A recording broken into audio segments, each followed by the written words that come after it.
On our 8th anniversary, I ate an entire table of Alice's favorite dishes alone. On the ride home from the restaurant, I sent her a message and ended things. She called immediately, just because of one dinner. Seriously? Her voice carried irritation. Can you stop being so unreasonable?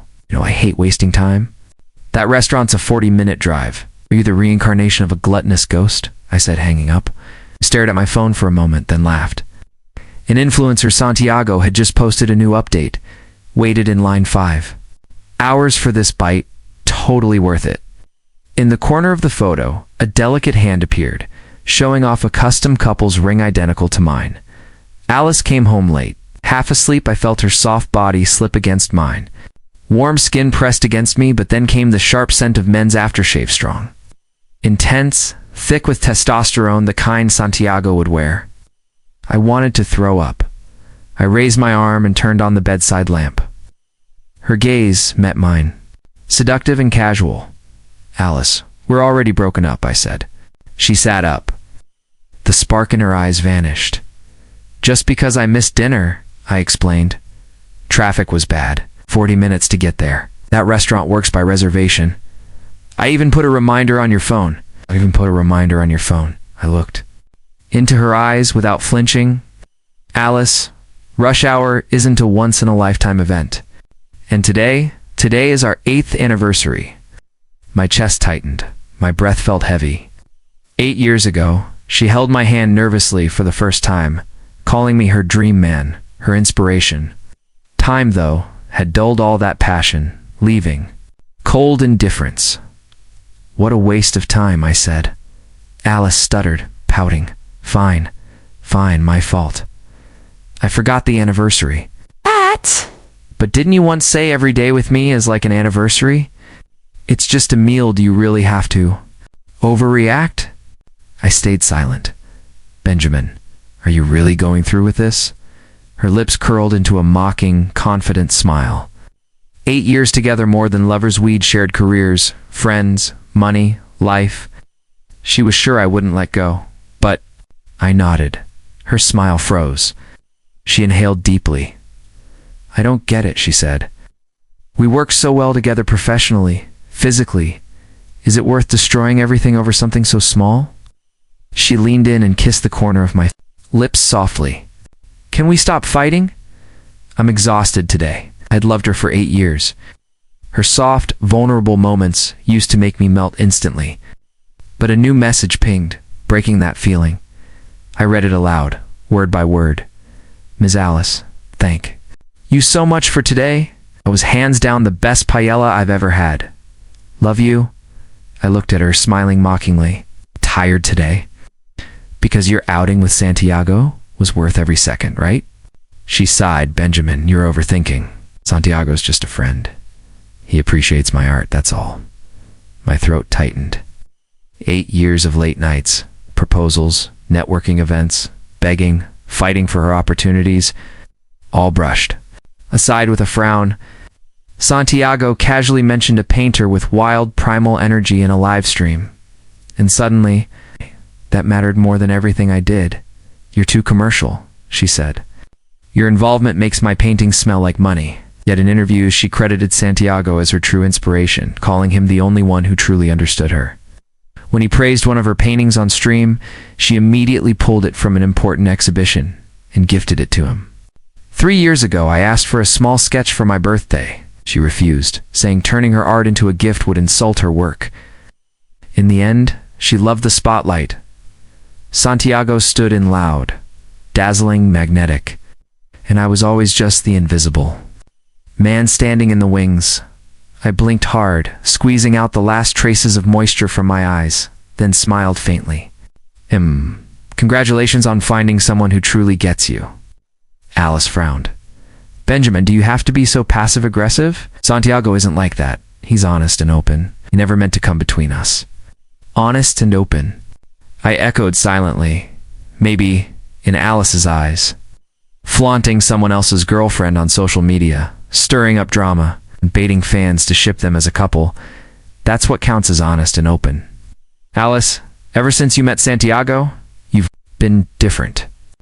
I didn't mind at first when you two talked about art and dreams. I told myself it was just work, but then it escalated. He started calling you after nightmares, asking for help coordinating his outfits, needing you when he was sick. Every day, there was always some reason for him to come to you. I locked eyes with her. Search your heart. Do you even remember who your boyfriend is anymore? Seeing the pain in my face, Alice softened. Benjamin, of course I remember. You're my boyfriend. Everyone knows we're getting married. I know what really matters. Before I could respond, her phone rang. Whatever the caller said, her expression changed instantly. She jumped out of bed, throwing on clothes in a hurry. What's going on? I asked. I knew immediately only Santiago could make her react. Like that? Sure enough, she answered anxiously. Apparently Santiago had ticked off a restaurant owner during a live stream. The guy had shown up drunk at his doorstep causing trouble. I'm going to check on him. You should go to sleep. Shouldn't he just call the police? I asked, incredulous. Alice looked back at me in disbelief. Benjamin, how can you be so cold? Santiago's young and hot-headed. What if he acts impulsively? I'm just going. To help? Are you really jealous over this? Let's talk when I get back. Exhaustion gripped my heart, and the disappointment in our relationship peaked. I didn't want to say another word. I just watched as she rushed out the door. She was still with me, but it had nothing to do with love anymore. 6 months ago, in front of all our family and friends, she had placed the engagement ring on my finger, vowing to love only me for the rest of her life. I had stood by her side through everything. I had waited for this day. When it finally came, she left me behind. I couldn't bear to let someone else take her away. But now, I opened the drawer beside the bed and signed my name on the gallery. Ownership transfer agreement tending with my own hands. The project I had poured 8 years of my life into. I never expected Alice to end up at the police station because of Santiago. She had gotten into a fight with the restaurant owner after he insulted Santiago. At dawn, I drove to the station to bail her out. I had just finished the paperwork when I heard Santiago's voice. Miss Alice, thank you so much for today. Really don't know what I would have done without you. Does your injury still hurt? Alice had several handprints on her face and was nestled in Santiago's arms like a precious treasure. I'm fine. For you, I'm willing to endure anything. Santiago was visibly moved. His arms tightened around her, holding her closer. Alice's eyes were full of tenderness. She lifted her head instinctively, her lips brushing against his Adam's apple. But he suddenly shoved her away. We can't, Miss Alice, we can't do this. His eyes were red as he shook his head and stepped back. You're about to become someone else's wife. Benjamin is a good man. I can't. Hesitated. Benjamin is good. But I've already ahem. The female officer beside me cleared her throat, shooting me a sympathetic glance. Alice, your family's here to bail you out? Alice froze. Whatever she was about to say never came out. I turned and walked away first, but Santiago stepped in front of me. He bit his lower lip, eyes red-rimmed, and whispered, barely audible, Benjamin. I didn't mean to bother Miss Alice so late. As he spoke, his lashes fluttered, and a tear slipped down his cheek. He scrambled to wipe it away and murmured, I didn't mean to cause any trouble between you two. It's my fault. Something happened. The first person I thought of was Miss Alice.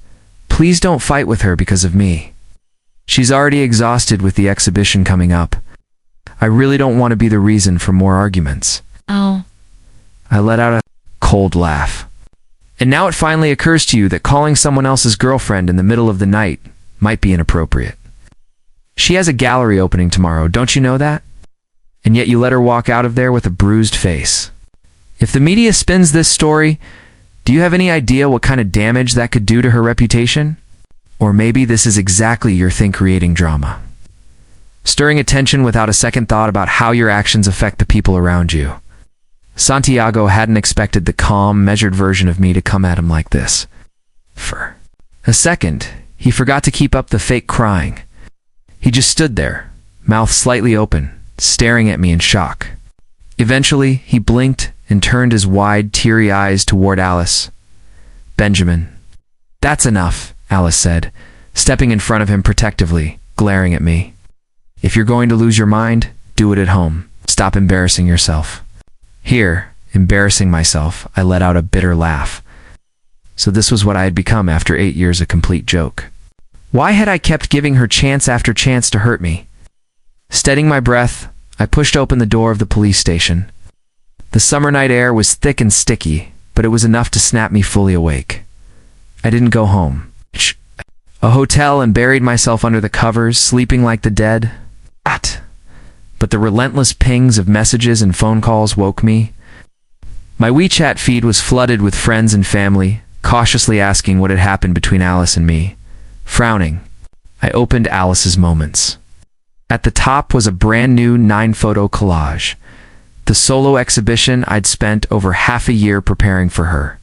In the very center of the gallery, spotlight had shifted from her original piece to a portrait of Santiago, a young man smiling brightly, guitar in hand, bathed in golden sunlight. Compared to my current lifeless self, he was vibrant, radiant. Alive.I opened the trending entertainment list. There it was, Alice's latest interview. The bruises on her face were mostly hidden by makeup. Facing the camera, she spoke gracefully, confidently. This painting was inspired by someone with whom I share a deep spiritual connection. He understands my art. A reporter seemed to ask if that person was her boyfriend. Alice paused briefly, then smiled and said, "Of course. I also want to thank my boyfriend. He takes great care of me in everyday life, though he's not really into art, so we rarely talk about work." Even though I had already given up on her in my heart, it felt like swallowing a fly. The boyfriend she mentioned was portrayed like some man who existed solely to serve her, a man who lived off his girlfriend. With one sentence, she erased every ounce of my effort and accomplishments from these years, it seemed. Alice had forgotten. I graduated from the world's top business school. If not for her dreams, would I have given up my own ambitions and ideals just to run a small gallery on her behalf? Right then, her message popped up on my screen. "Hubby, did you see my shout-out to you in the interview? Don't stay mad, where are you? I'll come pick you up after the show. I'll go find you at the studio." She thought I was ready to climb down the ladder she'd thrown me, feeling pleased with herself. She sent over a smug sticker. I didn't respond. Instead, I dialed my older sister, the CEO. When the call connected, her voice came through, biting and sarcastic. Well, look who's calling. My hopelessly love-blind little brother finally remembers he has a stubborn old sister. She was probably still mad that I'd fought with the family over Alice a while back. My parents and sister had never approved of Alice. They thought she'd climbed to success by leeching off me and my family's resources. All while staying reckless and controlling, wrapping me tightly around her finger. I didn't bother arguing. I got straight to the point. "Lend me your lawyer. No, I need help drafting a breakup agreement." She was silent for a beat, then chuckled.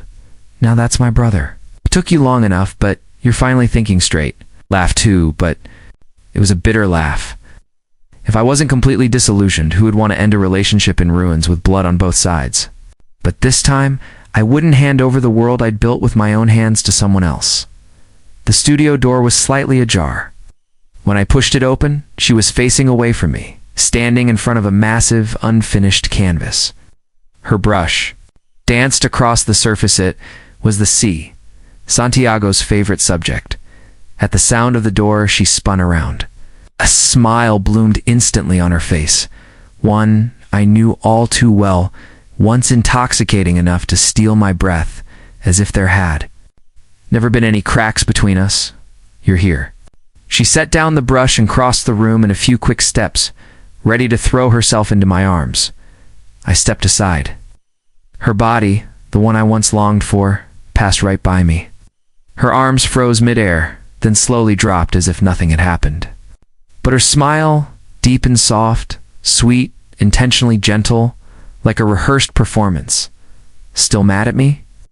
She leaned in a little, her voice tender, tinged with a spoiled girl charm. "You must have been exhausted these past weeks running around. For the exhibition, huh?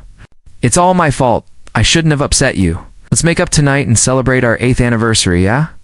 I've already made the dinner reservation." She reached out to touch my cheek, turned away coldly. "Alice, I'm not joking. I'm really ending this. My voice was calm, level, unshakable.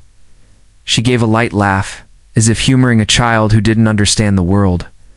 Break up. Oh, please. You're just mad. How long are you planning to be broken up? This time 3 days? Benjamin, come on. We've been through so much. From when this gallery was just an empty shell, all the way to today. You can't live without me, and I can't live without you. She looked around the studio, eyes grazing over the no-valuable paintings on the walls. Her tone softened deliberately, gaze warm and affectionate. We're like the perfect color palette. Without one of us, the whole painting falls apart. Don't be like this, okay? I'll even get you a car for our anniversary if that's what it takes. She reached out to take my hand. The perfect color palette, huh? I finally lifted my eyes to meet hers, staring straight into the artificial warmth behind her gaze. Smile tugged at my lips, but it was cold as ice. You're wrong, Alice. Without you, I can still make someone else shine. Just like I did with you, but without me, you're nothing. As I spoke, I pulled a neatly bound document from my backpack and slapped it down on the paint-splattered palette beside her. I'm not here to debate whether we can live without each other. Just read this. Her smile froze instantly. A frown tugged at her brow. She lowered her gaze, scanning the title printed boldly across the front. Equity transfer and exit agreement. Her pupils contracted sharply. What is this supposed to mean? Alice's voice turned cold, with a barely noticeable edge of tension.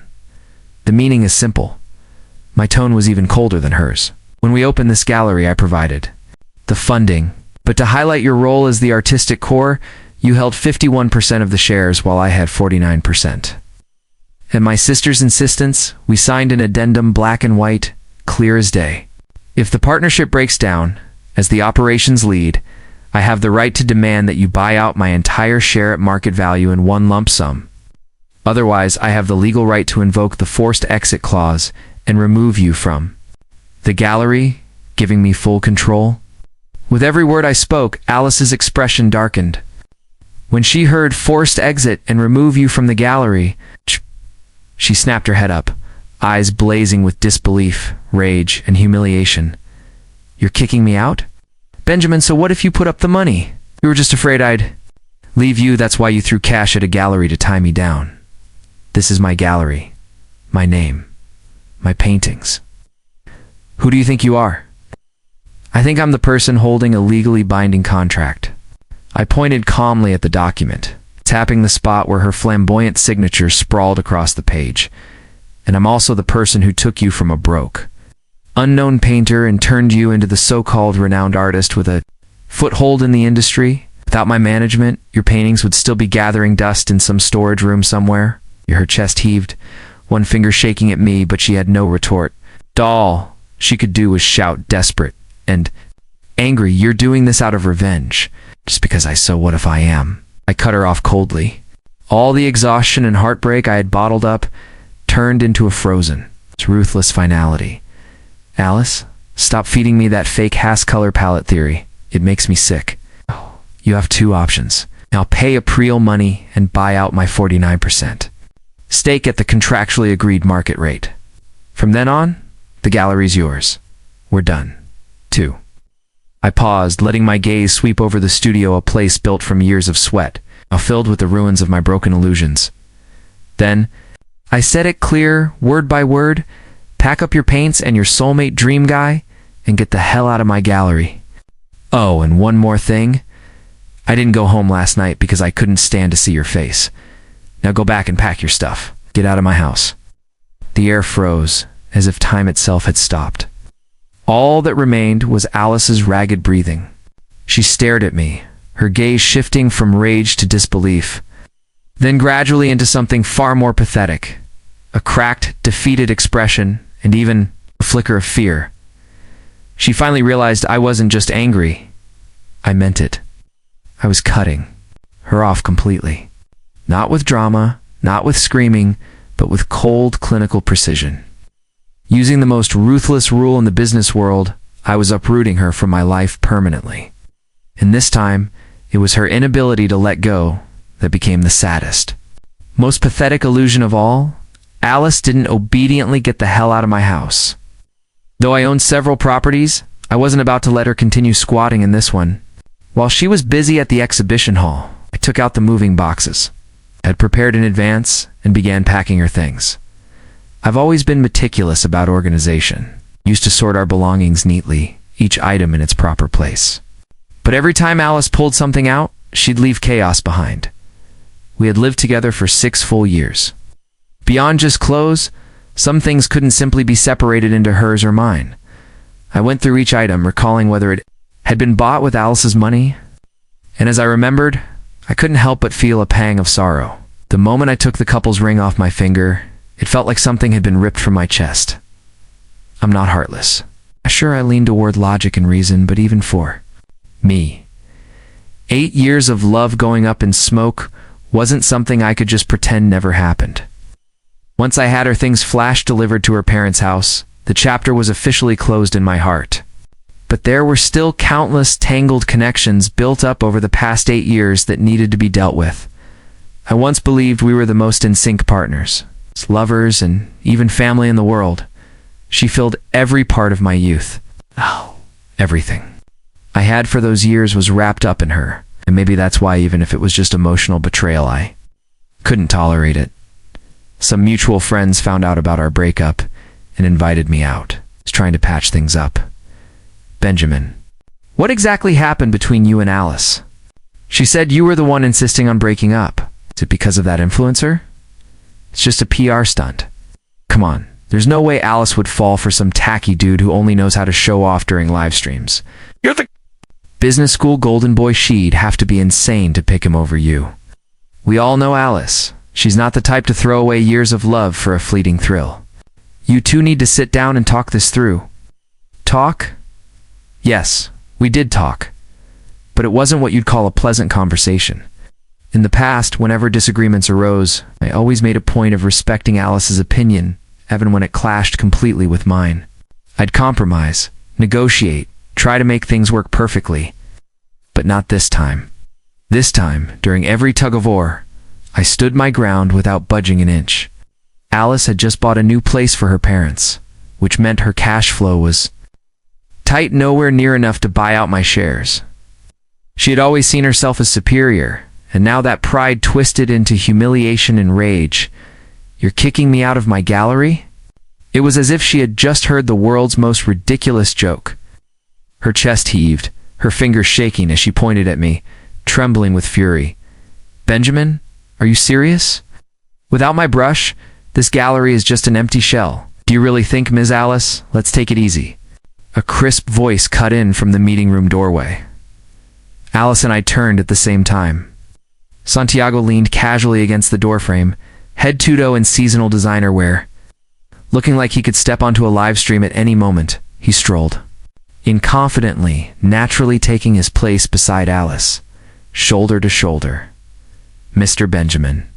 He gave me a perfectly polished, flawless social smile, as cold as needles hidden in snow.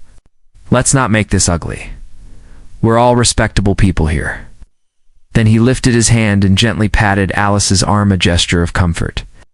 But with a very clear message, she's with me now. Respectable, I repeated coldly, my eyes shifting between him and Alice. Bringing an outsider to a breakup meeting is that your definition of respectable, Mr. Santiago and Ms. Alice? Santiago is not an outsider. Alice snapped instantly, as if finally finding her back up. Her spine straightened, and her voice grew louder. He's the one who truly understands our tand, understands me. Santiago's smile deepened, his tone condescending. Mr. Benjamin, with all due respect, you're just a businessman, Ms. Alice is the real heart of this gallery's success. Your role in operations was just a decorative addition. The look he gave me was laced with pity and mockery. Honestly, I didn't expect someone like you to be so narrow-minded, trying to reduce her value to contracts and shares. He shook his head gently, as if mourning a masterpiece lost.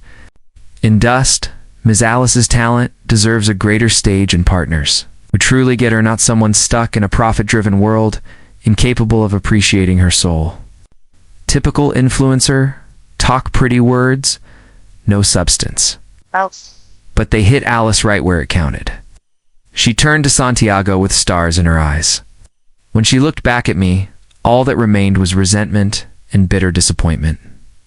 Benjamin, I loved you for 8 years, and now, looking at you, it makes me feel like everything I gave was a joke.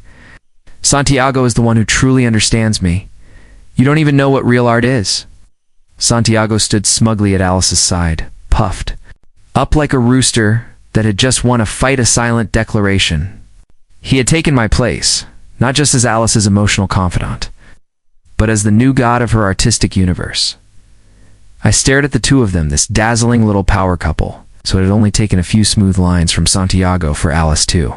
Completely switched sides. All our past tenderness was gone. Not even a trace remained. I gave a soft laugh, eyes passing over Alice to land directly on Santiago. Well then, since this cultured, high-minded Mr. Santiago appreciates Ms. Alice's soul and talent so much, I'm sure he'd be more than happy to help you come up with the funds to buy out my shares. Or maybe my smile sharpened like a blade of ice. Maybe he'll help you start fresh, rebuild from the ground up. After all, you have soul. You have talent. You'll shine anywhere you go, won't you? The room fell silent. Alice froze. Her expression stuck in shock. Santiago's flawless smile cracked. His eyes flickered with something sharp in gar and disbelief at being caught off guard. At this point, Alice's pride simply wouldn't let her keep clinging to a gallery fully funded by me. With Santiago's help and connections, she quickly landed several investors and sponsors, establishing her own private studio. In the beginning, she rode on her existing reputation and network, plus Santiago's relentless hyping on social media. A genius reborn from the ashes. It's an artistic soul breaking free from shackles. Alice's studio did gain some attention. Commissions poured in, and for a while, Alice basked in the spotlight, constantly trending online. At first, there were whispers, criticizing her personal conduct, accusations of heartlessness, of abandoning her longtime partner the moment she succeeded. But as she began appearing publicly with Santiago at various fashion and cultural events, that noise gradually faded. Still, the glory didn't last. Running an independent studio turned out to be far more difficult than Alice had imagined. Only did she have to create, but she also had to manage operations, attend social events, and handle her own marketing. Santiago was nothing more than a countryside punk who had dropped out of school at 16 and started messing around in the streets. His shallow insight might fool casual audiences online or in lower-tier markets, but it would never earn a place. In the highbrow art world, Alice's own creative well had been drying up for years. Her new works grew increasingly lifeless. Critics and seasoned collectors began tearing into her latest pieces, calling them mechanical, self-repetitive, and devoid of soul. Meanwhile, after reclaiming 100% of the gallery shares, from Alice, I had originally planned to shut it down, take a break, and return to the family business to help my brother. But then I remembered the gallery wasn't only about Alice. I had signed several young, truly gifted artists. So I changed my mind. I hired a new director to handle all gallery operations and management. I had been foolish letting Alice and that gallery hold me hostage for so long. Once everything was in order, I left on a spontaneous trip with a few friends. We traveled freely for 2 full months before I returned. The day our plane landed, it was pouring. I stepped out of the rideshare and immediately saw her, Alice, soaked to the bone, standing outside my apartment building. The moment she saw me, her rain-washed, bloodshot eyes lit up. She rushed over and grabbed my wrist. "Benjamin, I waited for you for 3 hours. Why did you delete my building access?" I pulled my hand away, expressionless, looking her up and down. Her expensive designer dress was drenched, her makeup a complete mess. The artistic aura that had once enchanted me was now reduced to ruin. Once, seeing her in the rain might have broken my heart. Now she looked terrified, blocking my path to the entrance, as if afraid I'd walk right past her. "Benjamin, just give me 5 minutes, please. Just 5. Sighed, annoyed. 1. Alice took a deep breath and forced herself to confess. Nothing ever happened between me and Santiago, I swear. Just appreciated my work. I just needed anyone to validate me. All those awful things I said before, I was lashing out. Please forgive me. I let out a cold laugh. Alice not sleeping with him doesn't mean it wasn't cheating. Can you honestly say your heart never wavered? Not even for a second? Alice froze, then scrambled to explain, panic rising in her voice. Let me explain. What you saw was just publicity. I never meant any of it. I did want to be more successful, but that was all for you. I was afraid your family would look down on me. I've always felt inferior. I didn't have your education, your background. I just wanted to prove myself quickly. I didn't want you to be disappointed in me.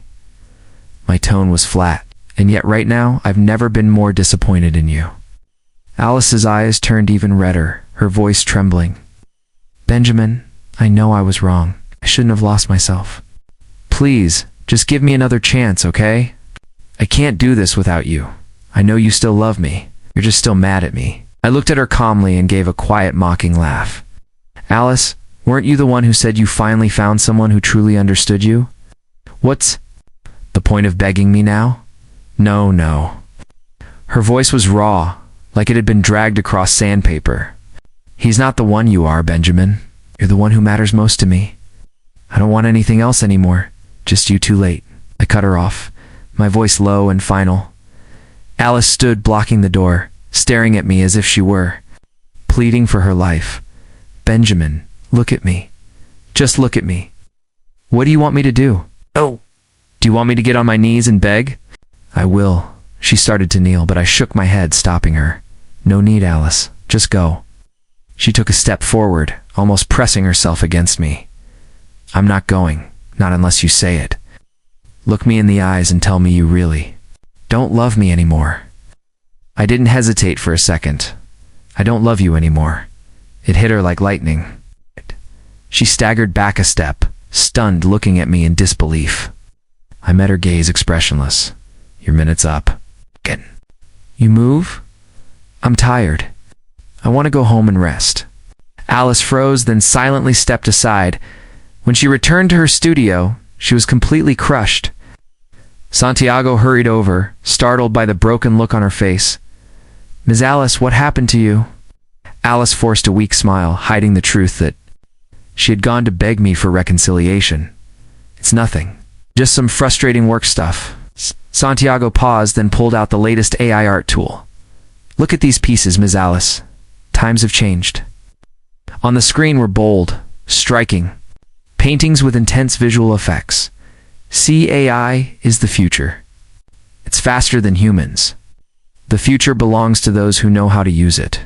Your real talent is in composition and vision.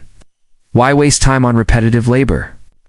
We can generate base images with AI, and you add your artistic touches. Once you add sign your name, it's yours.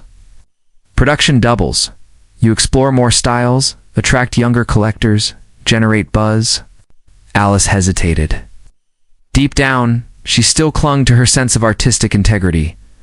Art needed soul. It needed the warmth of the human hand.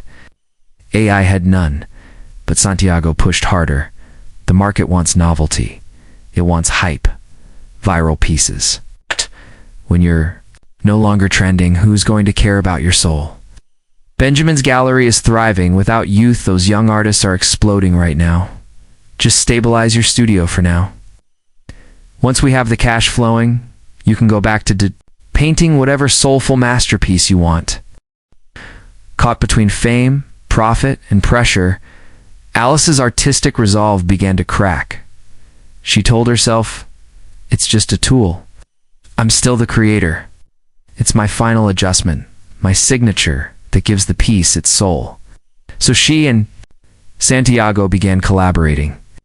Santiago used AI to generate large batches of visuals. Alice selected the ones that resonated, painted over some strokes, adjusted colors, and signed her name. Studio output skyrocketed. Santiago flooded social media with hype since breaking free from the wrong man. Alice had escaped the chains of commercialism, ushering in a creative explosion. A series of visually intense, stylistically diverse works burst onto the scene. Thanks to Santiago's promotional blitz, they quickly became a market sensation. Her artwork prices soared. She became intoxicated by the praise and false prosperity. And the initial guilt slowly drowned beneath growing vanity. Thanks to my deep understanding of Alice, I quickly sensed something was off. Those overly perfect lines and gradients were completely unlike her usual style. I didn't question it outright. Instead, I quietly moved behind the scenes. I visited a respected, old-school art critic, known for both rigor and a razor-sharp tongue. During our casual chat, I mentioned Alice's new piece with admiration. Master Chan, take a look at this new work by Miss Alice. The transitions and color palettes are almost inhumanly precise. I deliberately pointed at a section with a complex gradient, nearly impossible to achieve by hand. Look at that. It's flawless. If I didn't already know Miss Alice has always scorned AI, I would have thought this was machine-generated. Her control with purely hand-drawn work is uninspiring. The surface, my words sounded like praise. But in truth, they planted a precise seed of doubt in Master Chan's mind. I knew mere words weren't enough. I just needed the right moment.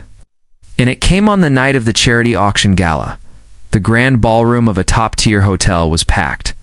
With the elite, Alice and Santiago, eager to promote their new series, had donated a high-profile piece for the charity auction, hoping to use it as a springboard back into the mainstream art world. The painting was billed as a breakthrough piece born from Alice's inspiration. As a result of 6 months of intense labor, as a seasoned gallery curator, I was naturally among the invited guests. Leveraging my network, I had suggested to the gala organizers that every donated artwork be authenticated that night to maintain the auction's integrity. My proposal sounded noble, and the organizers readily agreed. Santiago, whether for hype or because he naively thought it couldn't be detected, didn't object. Alice, caught in a dilemma, had no choice but to comply. In a side room, expert appraisers began analyzing the painting with professional equipment. The results revealed clear stratification and bonding anomalies between the surface and underlying layers are irrefutable evidence. Master Chan, who had been watching quietly, stepped onto the stage as soon as the preliminary report was released. Speaking into the microphone, his words fell like hammers. Ladies and gentlemen, the value of art lies in its sincerity. This so-called breakthrough piece by Alice, according to scientific analysis, was generated by AI. This is a desecration of art, a fraud against both charity and all the kind hearts present tonight. His words hit like thunder. The hall went silent for a moment, then erupted in chaos. Reporters swarmed. Santiago's first reaction was a panicked scream. Slander. This is sabotage by a competitor. Miss Alice is a genius. She doesn't need AI. It's Benjamin. This must be Benjamin's doing. He tried to snatch the report, only making his guilt more obvious. Alice, on the other hand, looked as if she had been struck by lightning. Her face was ashen. She tried to defend herself, but confronted with the damning report and Master Chan's firm condemnation, she opened her mouth, and no sound came out. Her eyes, dazed and hollow, instinctively searched for me in the crowd. I looked back, calm and cold, my gaze clear and unflinching. That single look shattered her more than any accusation. In an instant, Alice understood. Everything had gone exactly as I had anticipated and orchestrated. Her last line of mental defense collapsed. Before the cameras, she lowered her head in defeat. That one gesture said everything. Flashbulbs fired madly. The organizers immediately pulled the painting from the auction. But by then, the news had already exploded online at lightning speed. Headlines dominated every trending chart within moments. AI fraud uncovered at charity auction. Alice's painting exposed as AI enhanced. Master Chan condemns disgrace to art. Netizens began digging into Alice's recent works. To their shock, several paintings still bore faint, poorly erased AI watermarks, clumsy post-editing from her team. It was an earthquake in the art world. Top art associations issued public statements fiercely condemning Alice's actions and revoking all her awards and memberships. Major galleries and auction houses delisted her works and began legal action to recover them. Collectors who had paid sky-high prices for fake paintings launched a joint lawsuit for massive compensation. Even small independent artists who had uploaded original work to AI platforms banded together to sue her for copyright infringement. Santiago quickly cut ties. In a tearful livestream he claimed, "I knew nothing about this, seem a victim too." He shifted blame, saying he had advised Alice to stay grounded but was ignored. Alice's past rhetoric about being an artist with soul was now thrown back in her face. Enraged, she released security footage from the studio. The videos clearly showed Santiago operating AI software and coaxing her into shortcuts. The internet erupted. Santiago's account was permanently banned. He and Alice completely fell out, previously driven by vanity. He had maintained an extravagant lifestyle far beyond his means: luxury cars, mansions, designer goods, all bought on credit.